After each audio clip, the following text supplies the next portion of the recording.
Hi friends, இன்றைக்கி நான் கடலைப்பயிரை வச்சு ஈஸியாக ஒரு 1/4 ஹவரில் செய்கிற ஒரு ஸ்வீட் ரெசிபி தான் செஞ்சு காட்ட போகிறேன். அதுக்கு தேவையான இன்க்ரீடியன்ட்ஸ் இது வந்து 1/4 கிலோ அளவுக்கு கடலைப்பயிறு, தேவையான அளவு சர்க்கரை, ஏலக்காய் பொடி, தேங்காய். ஃபஸ்ட்டு இதை கழுவிக்கலாம். கடலைப்பயிரை ஒரு 5 டைம்ஸ் கழுவியாச்சு. தேவையான அளவு கொஞ்சம் உப்பு போட்டுக்குங்க. இதை வேக வச்சு தான் செய்யணும். வேக வச்சு ஜஸ்ட் உண்டை பிடிச்சிக்கணும். டேஸ்ட் சூப்பராக இருக்கும். எல்லாருக்குமே ரொம்ப பிடிக்கும் இந்த உண்டை.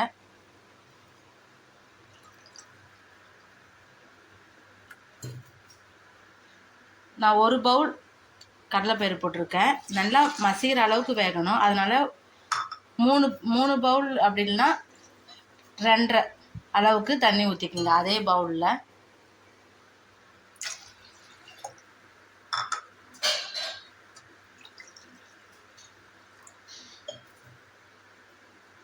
நான் 3 பவுல் அளவுக்கு தண்ணி ஊற்றிக்கிறேன். தேவையான அளவு உப்பும் போட்டிருக்கேன். இதை வந்து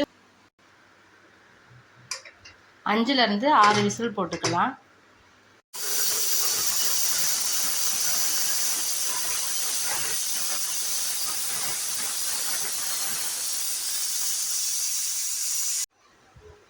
பாதி மூடி தேங்காவை இந்த மாதிரி சின்ன சின்னதாக கழுவி கட் பண்ணி வச்சுருக்கேன். இதை நல்லா தேங்காய் துருவுறதுக்கு பதிலாக மிக்சியில் ஒரு 2-3 பல்ஸ் போட்டு எடுத்துக்கிறேன்.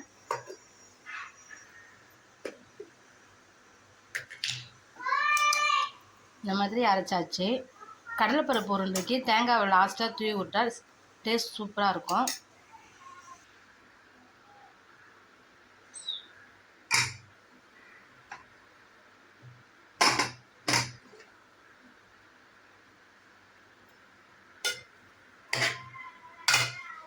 நல்லா இந்த அளவுக்கு வெந்துட்டால் போதும்.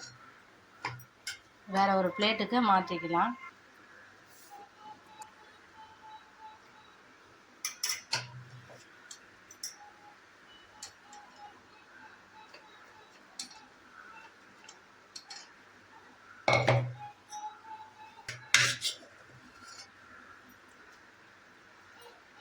லைட்டாக இது ஆறட்டும். கொஞ்சமாக ஏலக்காய் தூள் போட்டுக்குங்க. அப்படி வேண்டானாலும் ஸ்கிப் பண்ணிக்கோங்க. நான் லைட்டாக போடுறேன்.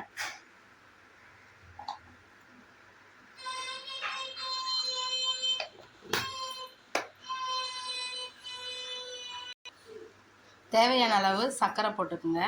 இது ஏன் கொஞ்சம் லைட்டாக ஆற வச்சுக்கோங்கன்னு சொல்கிறேன்னா, இப்போ ரொம்ப சூடாக இருக்குது இல்லையா, உடனே கையில் வச்சு பிடிக்கும் போது கொஞ்சம் சூடாக இருக்கும். அதனால் ஒரு 2-3 நிமிஷம், ஒரு 5 நிமிஷம் போல் ஆற வச்சுக்கோங்க. தேவையான அளவு சர்க்கரை உங்களோட இனிப்புக்கு ஏற்ற மாதிரி சேர்த்துக்குங்க.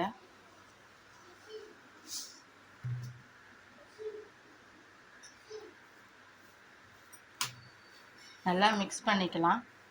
எந்த பவுலில் அளந்தீங்களோ அதே பவுலில் 1 பவுல் போட்டுக்குங்க.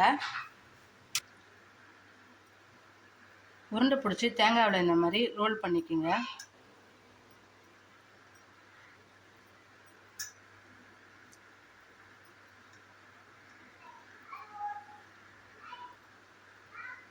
இதே மாதிரி எல்லாத்தையுமே உருண்டை பிடிச்சி வச்சுக்கோங்க. அவ்வளோதான், எல்லாமே உருண்டை பிடிச்சாச்சு. இது டேஸ்ட் சூப்பராக இருக்கும். நீங்களும் உங்கள் வீட்டில் இதே மாதிரி செஞ்சு சாப்பிடுங்க. பெரியவங்கலேருந்து சின்னவங்க வரைக்கும் எல்லாருமே இதை விரும்பி சாப்பிடுவாங்க. 15 நிமிஷத்தில் செஞ்சிடலாம் இந்த கடலைப்பயிறு உருண்டையை. நீங்களும் இதே மாதிரி ட்ரை பண்ணி பாருங்கள். அருள் குக்கிங் சேனலை லைக் பண்ணுங்கள், ஷேர் பண்ணுங்கள், கமெண்ட் பண்ணுங்கள், சப்ஸ்கிரைப் பண்ணுங்கள். தேங்க்யூ ஃபார் வாட்சிங்.